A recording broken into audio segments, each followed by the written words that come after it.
ராஜஸ்தானில் இருந்து மாநிலங்களவை எம்பி ஆகிறார் சோனியா காந்தி. முழு விவரங்களை செய்தியாளர் ராஜா வழங்க கேட்கலாம். ராஜா, முழு விவரங்கள். ராஜா வணக்கம்.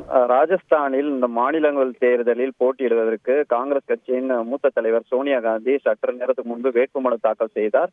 அவருடன் ராகுல் காந்தி, பிரியங்கா காந்தி மற்றும் அம்மாநில முன்னாள் முதல்வர் அசோக் கெலாட் உடன் இருந்தனர்.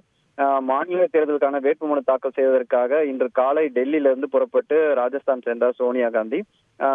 அவர் நேற்றைய தினம் பார்க்கும் பொழுது அவர் எந்த மாநிலங்களில் போட்டியிடுவார் என்ற ஒரு கேள்வி எழுந்தது. ஏனால் மத்திய பிரதேசம் மாநிலங்களவை தொகுதிகள் காலியாக உள்ள மாநிலங்களில் உள்ள காங்கிரஸ் நிர்வாகிகள் தங்கள் மாநிலத்தில் சோனியா காந்தி போட்டியிட வேண்டும் என அவர்கள் ஒரு பரிந்துரை முன் வைத்திருந்தார்கள். அதில் ராஜஸ்தான், மத்திய பிரதேசம் இரண்டுமே இறுதியாக பரிந்துரையில் இறுதி பட்டியலில் இருந்தது. கடைசியாக ராஜஸ்தான் மாநிலத்தில் போட்டியிடுவதாக அதிகாரப்பூர்வமாக அறிவிக்கப்பட்டிருந்தது. கடந்த 25 ஆண்டுகளாக மக்களவை தேர்தலில் போட்டியிட வந்த சோனியா காந்தி முதல் முறையாக மாநில உறுப்பினர் ஆகிறார். 2004 முதல் 2019 தேர்தல் வரை ரேபரேலி தொகுதியில் சோனியா காந்தி போட்டியிட வெற்றி பெற்றிருந்தார்.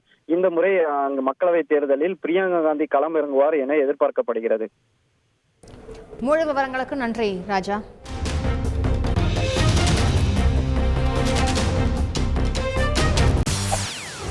செய்திகளை உடனுக்குடன் தெரிந்து கொள்ள உடனே சப்ஸ்கிரைப் பண்ணுங்க.